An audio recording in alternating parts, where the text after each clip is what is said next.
There is not too much not to like about this shoe. So this shoe is going to be amazing, I think 95% of the time. It's just that. So just a couple runs done and dusted in this shoe. Now this is the Saucony Triumph 23 and these are my first impressions. But before we get into it, if you guys haven't done so already and you want to support the channel, make sure you hit that subscribe button. And with the spec, so this one is a neutral premium daily trainer and you're going to be able to pick it up in Australia for $270 or $170 in the US. Now in the weight, it's lost a little bit of weight here, pretty lightweight package for a premium daily trainer. So 248 grams or 8.7 ounces. Now that's in my size, a US 8.5. And in the stack, we got 37 in the rear, 27 in the front, and that's going to give us a 10mm drop.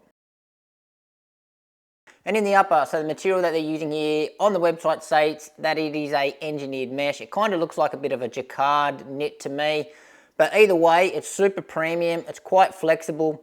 Breathability could be better, but super comfortable.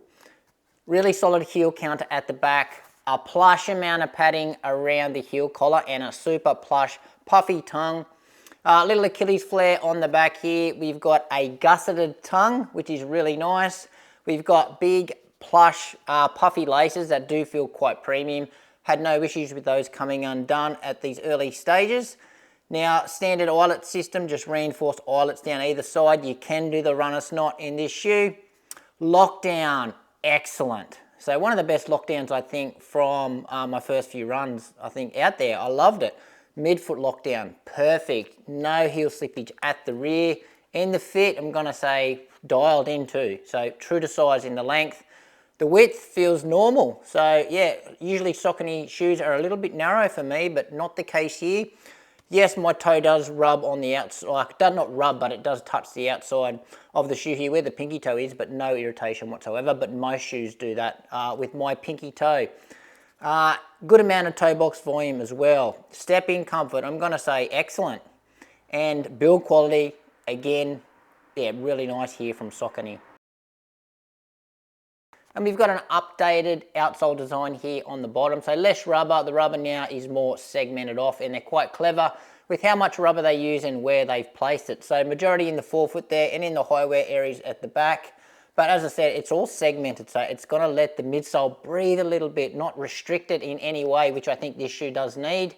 Now, still using the XT900 rubber. And if you watch any of my other reviews, when talking about this Saucony XT900 rubber, it is terrible in the wet conditions. 95% of the time in dry conditions, it's fine, but it will let you down in the wet, and this is going to do the exact same thing. So you're not going to have 100% confidence in this shoe in super wet conditions on a wet road. On a footpath, it's okay, but take it on like a bitumen road, and it's an ice skate.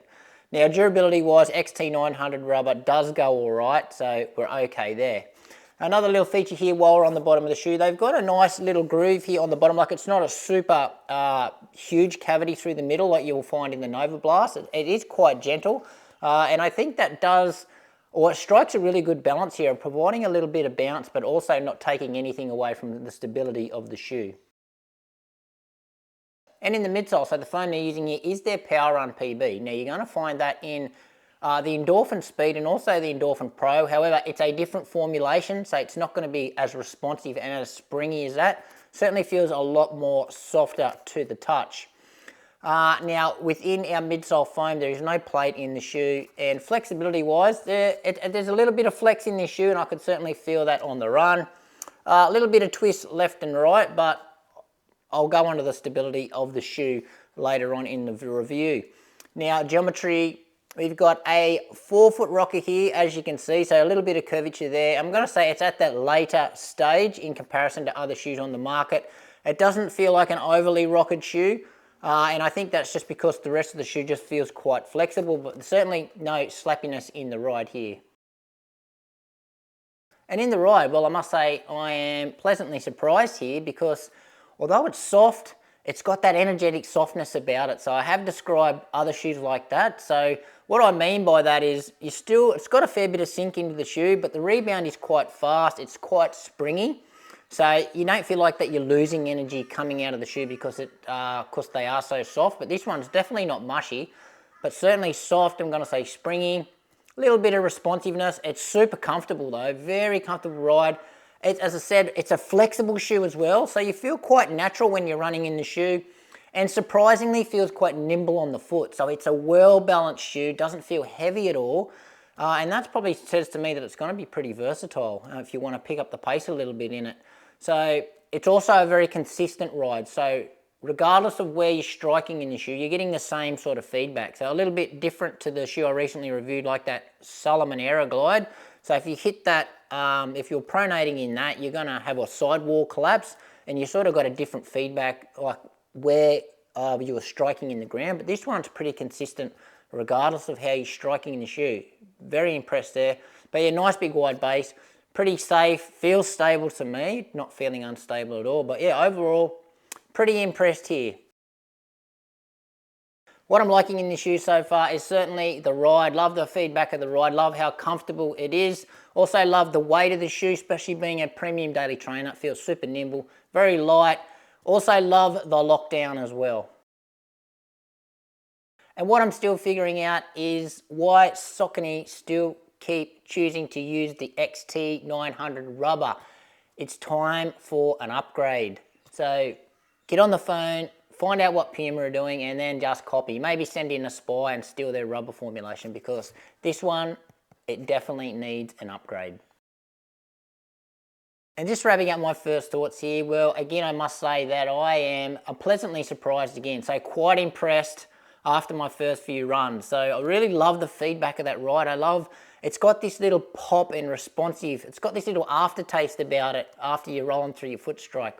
Nice and soft, squishy, but it's just got this little at the end. And that kind of reminds me of the Mizuno Wave Sky 9, what that shoe does. It's got this little pop aftertaste. So this shoe's sort of similar, but this one's a bit more nimble on the foot, lower stack, and it feels a little bit more natural, not as stiff, but yeah, like it kind of reminds me of that. Maybe a little bit like the Aero Glide, but more consistent, a little bit softer, a little bit more comfortable than the Aero Glide as well. Maybe a mix between those two shoes, but yeah, good, nice ride here.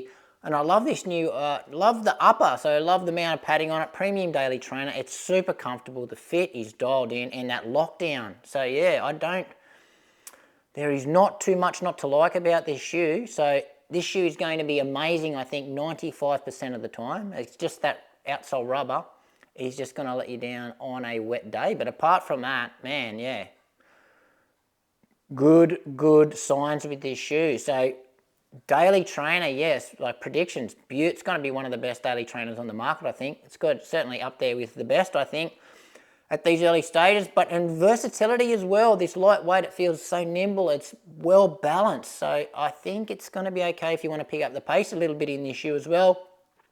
And I think the foam feels consistent and resilient enough to be protective enough on those long runs as well. So yeah, Saucony, I think you nailed it here. Just fix up that outsole rubber on the bottom.